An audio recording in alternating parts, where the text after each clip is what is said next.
to you? Well, I feel like it's just a unique meet in general because it's an all-women's meet.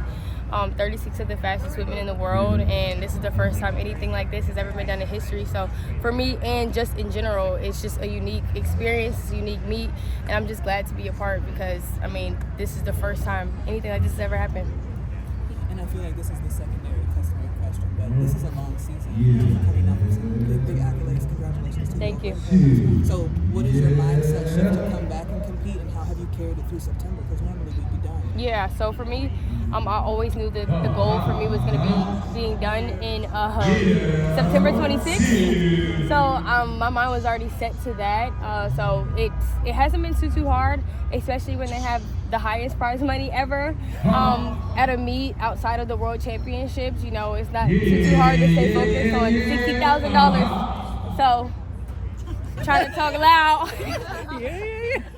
So yeah. You previously said this has been one of your toughest track seasons. Can you walk us a little bit through this journey of what it's been like to have the disappointment in Budapest in 23, leading up to the Olympic Games now, and being here? What's it been like? Yeah, I mean, it's just a journey. You know, I feel like the glorious things and the amazing accolades don't come easy.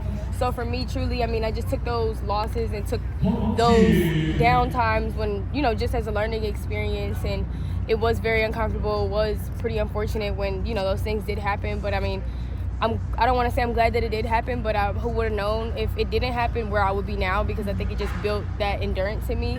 So yeah, I mean, I just feel like it's a part of sports. I mean, it is what it is. I'm here now. I'm an Olympic champion. No one can ever take that from me. And, you know, it is what it is. Just here thugging. What have been some of the coolest opportunities since the Olympics? This has been a great question because for me, nothing has changed in my day-to-day. Of course, like, the opportunities have broadened, but day-to-day life, it's been the same, just because after Paris, I did just come home for a week, get right back to training, and then hop right back on a plane to go overseas. So I wasn't able to really take advantage of that moment post-Olympics, but the opportunities down the road and for the next 4 years, I know would be, like, optimal. I guess today they also announced you as part of Grand Slam track for next year. What's got you most excited about that? I don't know. I don't know if it's the prize money as well or just the amazing field and just being a part of such an elite and a first time event. I just feel like track is like it's right at the door of, like, kicking down the door. So I'm glad that I could be, like, etched in history, a part of, like, these first annual meets and events to just, you know, broaden and increase the sport. What makes the women's 100 hurdles so special when it comes to just, like, each one of the stars? Like, you guys are not afraid to line up against each other at these diamond leagues, at a meet like this, even when the stakes are so high. Yeah, I think that we're just a group of competitive women who just don't allow each other to get comfortable. And I think that that's another reason why it hasn't been too hard for me to just stay locked in for so long, because I know, like, just as much as I'm bringing the heat, others will bring the heat as well. And I mean, every time I step out onto the track, it's an opportunity, and I never want to take these opportunities for granted. So for me, it's just an honor to be, you know, a part of that great group of women, to be so young, because I'm only 24. And, you know, I just feel like this is just history in the making. The times that we're running, people have not seen just on a consistent basis, and we're just making it look pretty normal now. You've been able to come up so clutch this year, like, when it matters most, obviously, at the trials and then at the Olympics. Now that you've had a chance to, like, reflect on those races, like, what is it that made that clutch gene just kind of kick in at the right moment? That's a really good question. I just feel like, you know, I just understood the assignment and understood that no other race is as big as these races, and it doesn't matter what you do before or after, as long as you do it here. That's the most important thing. So for me personally, I think that, you know, just focusing on the goal at hand, and that was, of course, to win the Olympics and complete that goal, you know, it just was like no other. I mean, like I said, no one can take it from me. I mean, I didn't win any races leading up to the trials. No one counted me in at the trials. And people probably didn't even have me. I mean, I didn't even have myself win the Olympics before trials. So, I mean, you know, it is what it is. It's just, I'm just glad that, you know, I showed up when it mattered most. And, I mean, like I said, can't nobody take it from me, so. Yes, sir. You said that we're on this cusp of something really special within sports, within the track in particular. Why do you think that is? Like, what is it about this moment that is kind of pushing us further? I just think that a lot of us athletes are speaking out more. I think that the curtain is kind of like becoming like unveiled, just to see like the trueness behind how, I don't want to say like unfortunate that, you know, the sport, like how we've been in this sport, but you know, I just feel like there could be so much more done in this space. And I think that now that people are speaking out about it, the athletes who were professional athletes at a certain point are now stepping up, like Michael Johnson. Like, he understood, you know, the track space and where help could be done. So I just think that, you know, social media makes it really easy to speak about the things that are going wrong in the sport, and I'm just glad that people in the sport and outside of the sport are starting to understand that. So Athlos is taking athletes from all across, female athletes from all across the world. What does it mean to you to be one of them here? It's a trailblazing meet, it's the first of its kind, and you're one of those athletes. What does it mean to you? Yeah, it means everything, especially because, like I said, it's 36 of the fastest women, it's 6 women per event.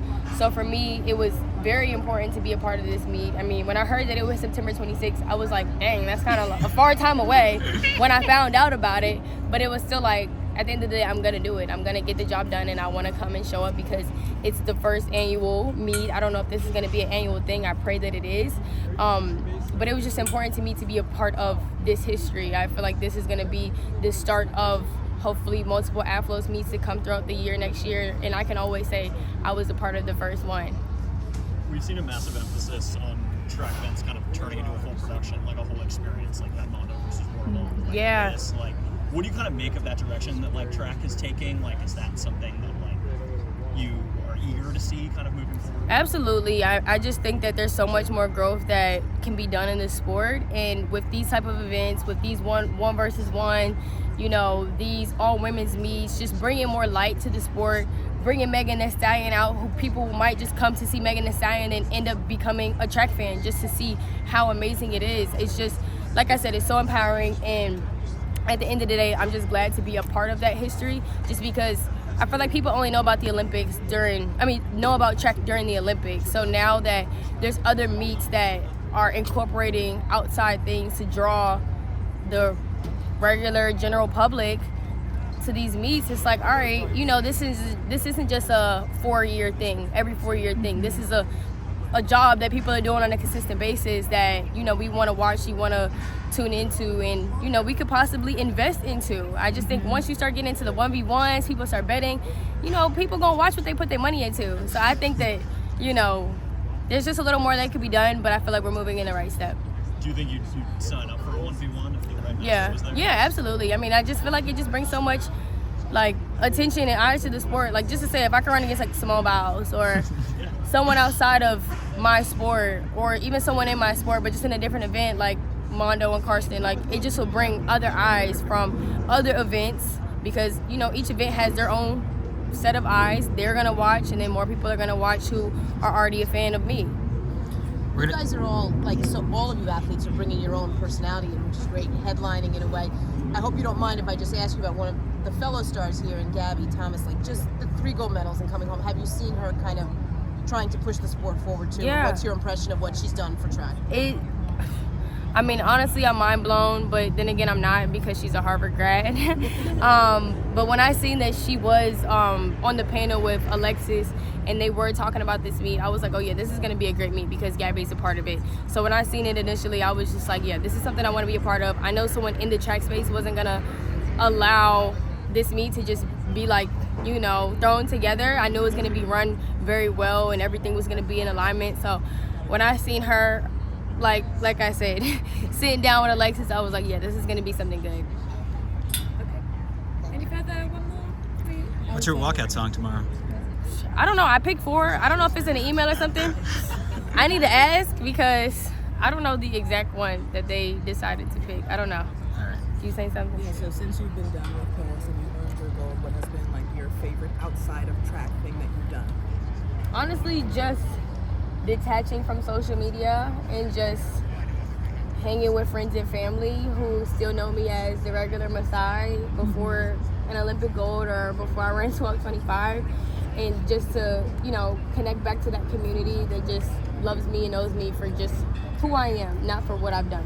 And how has the community received you? And I mean, like, you put on for the DMV. You know, Yeah. Like, there's fast people coming out of that area, point blank period.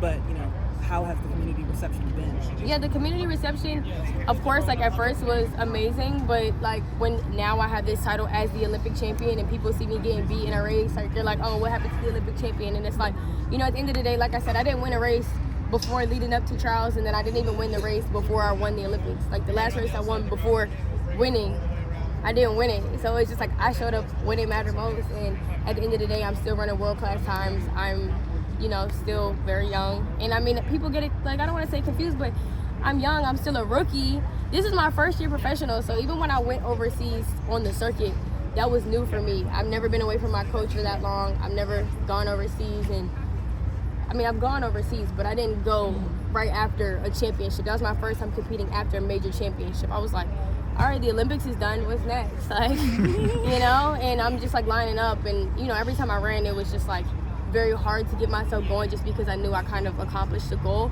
But then like taking a step back and getting ready for this meet, I just think it was better on me mentally. Okay, we're gonna finish this. Thank you. Get out of the rain.